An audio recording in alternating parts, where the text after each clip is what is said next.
예, 두 번째 파트는 해썹심사 주요 지적사항입니다. 그 중에서 선행요건 관련된 사항, 선행요건 관리 관련된 사항에 대해서 말씀을 드리겠습니다. 이 자료는 인증원, 식약처와 인증원 자료를 토대로 해서 인용을 했는데요. 2021년 1월부터 9월 31일까지 기준으로 총 1126개소에 대한 평가 항목을 가지고, 평가 기준을 가지고 인증과 연장심사 결과를 가지고 분석을 해놓은 자료가 되겠고요. 일반 해썹과 소금 해썹 말씀드렸는데 일반 해썹이 약간 비율적으로 높습니다. 높고요. 평가 결과는 결론적으로 보면 일반 해썹이 부적합 비율이 좀 높습니다. 10배가량 높은데요. 일반 해썹이 4.9%, 한 5% 정도가 부적합 업체 수가 나왔고, 소금 해썹은 0.4% 정도 부적합 사항이 있습니다. 어떤 사항들이 지적사항이 주로 많았는지 한번 살펴보면요. 먼저 일반 해썹의 선행요건 관리 평가 항목 지적률을 상위 5개를 한번 보도록 하겠습니다. 인증과 연장 결과, 그 다음에 조사평가 결과 두 가지로 나누게 되는데요. 맨 왼쪽에 순위는 1, 2, 3, 4, 5번 지적률이 가장 높은 사항이고요. 항목이라고 되어 있는 것은 아까 말씀드렸던 시시상의 평가표의 몇 번째 항목이냐라는 내용입니다. 그 항목의 문항을 핵심 키워드는 세척 및 소독관리, 28번 항목의 세척 및 소독관리가 제일 높았고, 두 번째가 이물관리, 39번 항목의 온부젤의 입구관리가 세 번째, 4번 항목의 바닥, 벽, 천장 등의 재질 및 위생관리, 이 부분이 네 번째, 그 다음에 방충, 방서 관련된 사항이 다섯 번째로 지적률이 높았습니다. 조사평가에서는 거의 같은 사항으로 나와 있는데 계측기 검규정 관련된 사항들이 조사평가 결과에는 지적률이 높게 나옵니다. 약간 다른 부분이 있는데 물론 거의 대동소이합니다만 그 순위가 좀 달라지는 부분들은 크게 두 가지로 볼 수 있습니다. 하나는 심사기관이 다르다는 부분이 있습니다. 인증과 연장심사는 인증원에서 하고 있고, 조사평가는 지방식품의약품안전청에서 하고 있기 때문에 일단은 평가 기관이 좀 다르기 때문에 순위가 높다는 부분도 있을 수 있고, 두 번째는 운영을 어떻게 하느냐에 대한 부분이 있기 때문에 약간은 다르다는 상황으로 볼 수가 있습니다만 거의 같은 항목에 대해서 지적률이 나왔다고 보시면 되겠습니다. 개별적으로 높은 사례부터 말씀을 드리면 제일 많이 나왔던 부분이 28번 항목입니다. 하나하나 읽어보면요.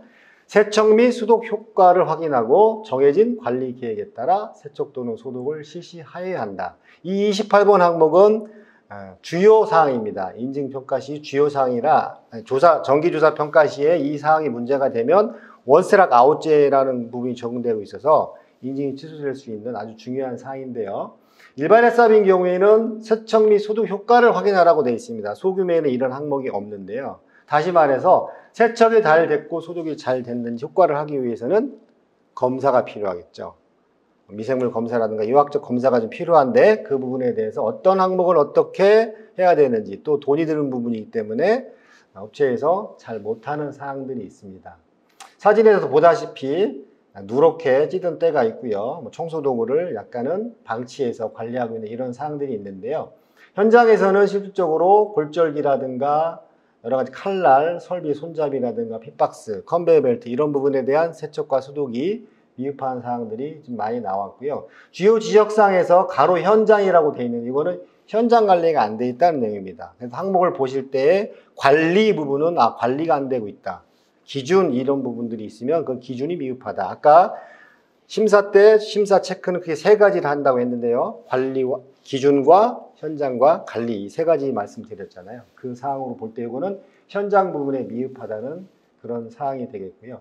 세척, 소독 이 부분을 잘 관리를 하려면 첫째는 관리 기준이 잘 되어 있어야 되고 종업원들에 대한 현장 관리, 청소, 세척, 소독, 정리정돈 이런 부분에 대한 교육, 훈련이 잘 되어 있어 여기에 대한 점검, 관리 감독 이런 부분이 종합적으로 수반돼야만 이런 부분들이 잘 이행이 되리라 생각이 됩니다.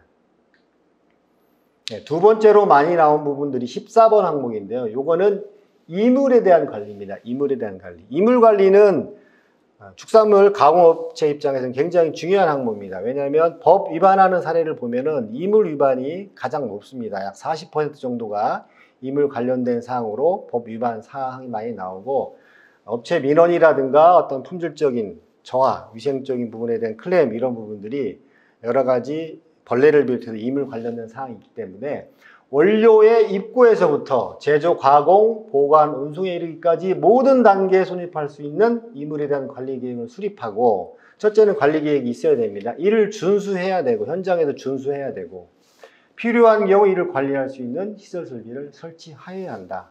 이런 사항들이 있습니다. 그림상으로는 자세히 안 나올 수 있는데 흔히 많이 보이는 기계입니다. 뭐 민찌기, 연육기 이렇게 얘기하는데 지금 녹이 들어 있습니다. 관리가 잘 안 돼 있는 거죠. 그 다음에 요 사항은 뭐냐면 내포장지가 있는데 현장에 내포장지를 저렇게 방치를 하게 되면 이 포장지에 뭔가 이물이 유입될 수 있는 가능성이 있지 않느냐. 그래서 우측에 보시는 것처럼 박스 같은 함에다 넣어놓고 뚜껑을 닫아서 보관한다든지, 정해진 기구를 건조하고 소독할 수 있는 별도의 설비에다가 잘 보관한다든지 이런 사항들에 대해서 관리를 좀 해야 되는 사항입니다.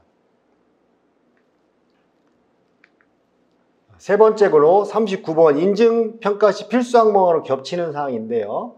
업무재료 입고검사 관련된 사항이 있습니다. 업무재료 입고 시에 검사 성적서로 확인하거나 자체적으로 정한 입고 기준 및 규격에 적합한 업무자료만을 구입해야 한다라고 되어 있습니다. 햇삽이 그 전에 관리하던 사항하고 많은 부분이 39번 항목인데요. 햇삽 인증 전에는 우리가 원하는 물건이 정해진 시간에 원하는 숫자가 잘 왔는지에 대한 부분에 대해서 입고검사로 가름을 많이 했는데, 햇삽에서는 여기에 대해서 별도의 기준을 수립하고 기준에 맞는 원부재료가 들어왔는지에서 검사를, 검수라고 표현하면 적합하겠죠. 그런 것을 요구를 하고 있습니다. 원부재료 입고 시 기준에 따른 점검이 미흡하다.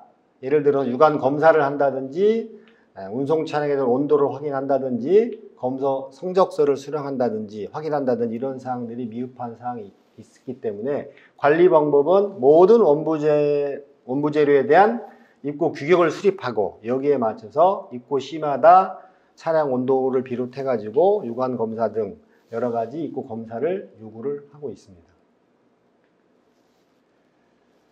그 다음에 4번 항목입니다. 이건 현장에 대한 전반적인 관련된 사항인데요. 읽어보시면 원료 처리실, 제조 가공실 및 내포장실의 바닥, 벽, 천장, 출입문, 창문 등은 제조 가공하는 식품의 특성에 따라 내수성 또는 내열성 등의 재질을 사용하거나 이러한 처리를 해야 되고, 눈으로 보여지는 시설 설비는 기본적으로 내수성, 경우에 따라서 열이 나는 공간은 내열성 재질을 요구를 하고 있습니다. 두 번째, 바닥은 파여 있거나 갈라진 틈이 없어야 하며 작업 특성상 필요한 경우를 제어하는 마른 상태를 유지해야 된다. 바닥에 대한 사항들이 있고요.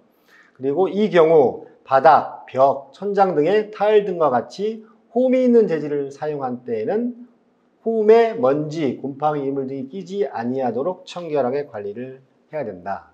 기본적으로 문, 천장, 벽, 바닥, 창 이런 부분들은 내수성 재질을 설치를 하고, 바닥은 파여있거나 갈라진 틈이 없어야 된다. 거기에 물이 고이게 되면 여러 가지 곰팡이라든가 위생물이 영향을 줄 수가 있다는 사항이고요.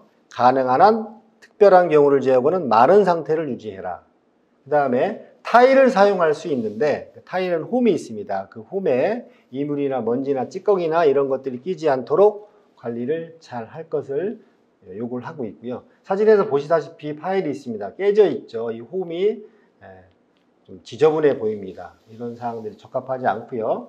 이 그림은 좀 극단적인 사진이긴 합니다만 바닥에 많이 좀 파여 있죠. 그 다음에 물도 많이 있는 상태입니다. 그래서 바닥 관리는 기본적으로 축산물 가공장 운영하는 데 있어서 매우 중요한 위생관리 포인트가 되겠습니다. 그리고 방충 방서 관련된 사항입니다. 작업장은 방충 방서 관리를 위해서 해충이나 설치류 등의 유입이나 번식을 방지할 수 있도록 관리하여야 하고 유입 여부를 정기적으로 확인하여야 한다. 주로 기준 부분이 많이 지적사항이 나옵니다. 의외로. 방충 관리 어떻게 하십니까? 이렇게 심사원이 물어봤을 때 어느 회사, 쎄 무슨 코, 또 무슨 어디 방제회사 통해서 관리를 합니다. 라고 얘기를 하게 되면은 3.2점짜리 항목입니다만 2점밖에 어렵습니다. 그거는 그 업체에서 관리를 하는 거, 우리는 그 사항을 또 점검해야 되는 게 있겠죠. 크게 보면 이것도 마찬가지로 세 가지가 있습니다. 방충, 방서 관리에 대한 기준을 잘 만들어야 되고, 두 번째, 현장에서 방충, 방서 관련된 설비들이 있고, 그 설비들이 운영이 잘 되어야 될 테고, 세 번째, 관리입니다. 어떤 관리를 요구하고 있냐면 유입 여부를 정기적으로 확인해라. 쉽게 말해서 정해진 주기를 정해가지고 일주일에 한 번이든 2주일에 한 번이든 벌레가 얼마나 들어왔는지, 쥐의 침입 흔적이라든가 쥐 침입 사항은 없는지, 또 여러 가지 유인 포충 등 같은 경우에는 등 교환을 한다든지 카트리지를 교환한다든지 이런 사항들에 대한 관리가 좀 필요하겠죠. 특이사항은, 주의해야 될 사항은 기준 설정하실 때 구역이라는 게 있습니다. 청결구역, 일반구역, 해썹에서는 그런 구역 설정을 하게 되는데 구역별로 또는 작업실별로 관리 기준을 달리 설정을 해 놓는 것을 요구하고 있고, 그 다음에 하절기와 동절기는 해충의 정도가 다르기 때문에 계절별로 크게 나누면 하절기, 동절기 이 정도 나눌 수 있겠죠. 계절별로, 구역별로 기준을 달리 설정을 하셔가지고 방충방서 관리를 하시는 것을 해썹에서는 요구를 하고 있는데, 이런 부분들이 지적사항이 좀 많이 나오는 사항이고요. 그 다음에 알면서 잘 못하는 사항 중에 하나가 요겁니다. 이 두 번째 항목인데요. 작업장, 출입문, 창문, 벽, 천장은 누수, 외부의 오염물질이나 해충, 설치류 등의 유입을 차단할 수 있도록 밀폐 가능한 구조여야 한다. 밀폐시키라는 겁니다. 특히 작업장 외부로 통하는 문과 창, 이런 부분들은 반드시 밀폐가 필요하겠죠. 상식적인 사항입니다. 틈이 있거나 열려 있거나 홈이 있으면 거기로 먼지라든가 벌레라든가 또 매연이라든가 이런 부분들이 작업장에 유입될 수 있기 때문에 밀폐를 요구를 하고 있고, 보시다시피 이 문에서 빛이 훤하게 보이죠. 벌레 들어오기 딱 좋겠습니다. 천장 같은 경우에 배관이 있는데 이 배관 자리에 구멍이 좀 뚫려 있는 상태고, 마찬가지로 이런 틈이 있습니다. 구멍이나 틈이 있는 부분들은 적합하지 않다고 보시면 되고, 작업장 외부는 철저한 밀폐가 필요하고요. 작업장 내부에서는 청결구역과 일반구역을 나누는 그 벽과 문에 대한 부분도 또한 밀폐가 필요합니다. 물론 같은 조건의 청결구역 내의 실, 또 일반구역 내에 어떤 실을 나누는 문이나 이런 부분들은 그건 좀 여유 있게 우리가 생각할 수가 있고 조건이 같기 때문에. 배수 관련된 사항입니다. 5번 항목에 있는데요. 작업장은 배수가 잘 되어야 하고 배수로에 퇴적물이 쌓이지 아니하여야 하며 배수구, 배수관 등은 역류가 되지 않도록 관리하여야 한다. 바닥과 연결되는 사항에 대한 배수 부분이 있는데요. 왼쪽에 보시는 이 사진들은 배수 관련된 사항들이 아주 잘 되어 있습니다. 어떤 물이 빠져나가는 관인 경우에는 지금 배수로에 관을 여기도 보면 유입을 시켰죠. 그래서 바닥에 불필요한 물이 넘어가지 않도록 그렇게 잘 관리된 상태인데, 오른쪽에 보시는 사진은 관리가 잘 안 되고 있는 상황입니다. 이 배수로에 퇴적물이 쌓여 있다든지 굉장히 지저분하게 관리되고 있는 그런 상황이 되겠습니다. 생각보다 어려운 사항이 바닥과 배수 관련된 사항입니다. 최초에 설치를 할 때에 사용하기 편리한, 관리하기 편리한, 청소나 세척이 편리한 구조로 배수로를 설치하는 것도 중요하고요. 설치한 다음에는 청소할 때 거의 매일 똑같이 작업대를 청소하고 바닥을 청소하고 기계 설비를 청소하는 것처럼 배수로도 매일 청소해야 된다고 생각하시면 됩니다. 뚜껑만 청소하는 게 아니라 뚜껑을 열어서 안에까지 청소를 실시하는 게 좋고요. 해썹 심사원들 대부분은 트렌치 뚜껑 좀 한번 열어보세요 해서 이 배수로 안에까지, 트렌치 뚜껑 안쪽까지 확인을 하고 있습니다. 그 다음에 화장실 관련된 사항도 지적사항이 좀 많이 나오는, 어떤 부분에 지적사항이 많이 나오냐면 화장실, 탈의실 등은 내부의 공기를 외부로 배출할 수 있는 별도의 환기시설을 갖춰야 하며, 이 별도의 환기시설에 대한 해석은 자연환기는 인정을 안 해줍니다. 동력환기장치를 얘기합니다. 흔히 말하는 환풍기라도, 사진에서 보시는 것처럼 간단한 환풍기라도 설치할 것을 요구를 합니다. 이유는 화장실 같은 부분에 있는 더러운 공기들이 작업장에 거꾸로 유입될 수 있지 않느냐 이렇게 보는 거죠. 그래서 창이 있지만 이 회사 같은 경우에는 별도의 환풍기를 추가적으로 설치해 놓은 그런 사항이 되겠고요. 그리고 화장실 등의 벽과 바닥, 천장, 문은 내수성, 내부식성의 재질을 사용하여야 한다. 또한 화장실 출입구에는 세척, 건조, 소독 설비 등을 구비하여야 한다. 작업장과 똑같은 조건으로 화장실 평가 기준이 되어 있습니다. 작업장과 똑같은 기준으로 벽, 바닥, 천정, 문에 대한 기준을 내수성, 내부식성 재질 요구를 하고 있고요. 그 다음에 작업장 출입구에도 세척, 건조, 소독 설비를 요구하는 것처럼 화장실에도 세척 시설이 있죠. 물비누가 있고요. 그 다음에 건조, 타올이 있습니다. 소독기 설치되어 있는 어떤 간단한 사진이 되는데 이런 것들을 같이 요구를 하고 있습니다. 화장실과 탈의실에는 동력 환풍기가 필요하다. 이런 점 인지해 주시고요. 15번 항목입니다.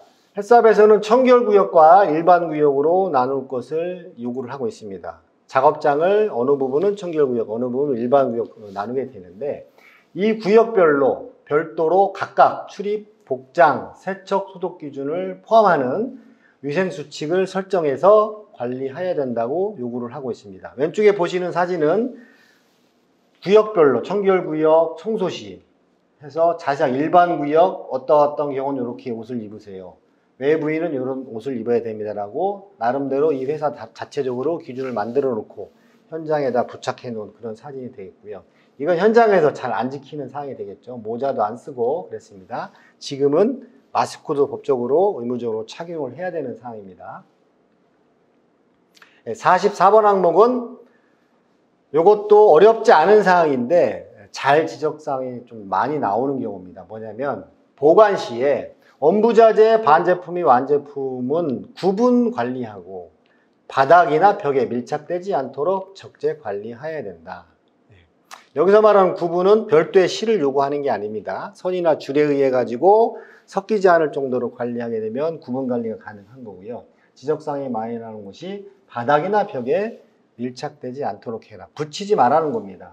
벽에 딱 붙어서 보관하고 있죠. 여기도 바닥에 뭔가 물건을 올려놓은 상황입니다. 이렇게 하지 말고 한 10cm 정도 이상 뛸 것을 요구를 하고 있습니다. 팔레트 두께가 한 10cm 정도 되기 때문에 팔레트에 올려놓는다든지 선반에 올려놓는다든지 벽에서 이격을 한다든지 이거는 바닥과 벽에서 발생할 수 있는 교차 오염 예방을 위해서 이런 요구를 하고 있고요. 오른쪽에 보시는 사진은 잘 적재가 되어 있는 사진이 되겠습니다. 또 보관실에 여유가 있으면 뭐 알레르기 유발 물질이라든가 뭐 여러 가지 지금 인증제들이 많기 때문에 할랄 식품 같은 경우에 비할랄과 나눈다든지 이런 부분까지 같이 관리를 해 주시면 좋을 것 같고요. 네, 마지막 선행요건 49번입니다. 52개 평가 항목이 있지만 49번까지 지적사항이 좀 많이 나와서 설명을 다시 드리면요. 검사용 장비 등에 대한 검규정 관련된 사항입니다. 내용을 보시면 냉장, 냉동 및 가열처리 시설 등의 온도 측정 장치는 연 1회 이상, 검사용 장비 및 기구는 정기적으로 규정해야 한다. 이 경우 자체적으로 검사하는 때에는 그 결과를 기록 유지해야 되고 외부 공인 국가규정기관에 의뢰해서 교정하는 경우에는 그 결과를 보관해야 된다. 네, 온도계는 연 1회 이상 가열기가 됐든 냉장고가 됐든 냉동시설이 됐든 연 1회 이상 교정을 해야 되고요. 그 외에 검사용 장비는 회사에서 기준을 정해서 정기적으로 교정 검사를 해야 됩니다. 교정은 자체적으로 하실 수도 있고 외부 국가 공인기관에다 맡겨서 하실 수도 있습니다. 외부 국가 공인기관에다 맡겨서 할 때는 반드시 그 성적서를 비치를 해 놓으시고 자체적으로 하실 때는 그 내용을 기록을 하셔가지고 2년 이상 보관을 하셔야 되겠습니다.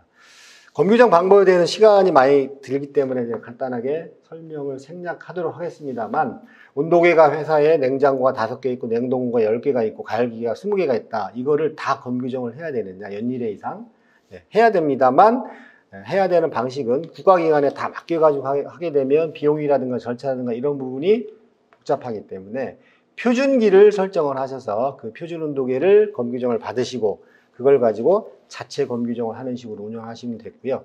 저울이라든가 조도계라든가 뭐 스탑워치 시계라든가 이런 부분들도 여러 가지 거기에 맞는 계측기에 맞는 교정 방법이 있기 때문에 거기에 따라 운영하시면 그 검교정하는데 비용적인 부분이라든가 실무적으로 도움이 될 것 같습니다.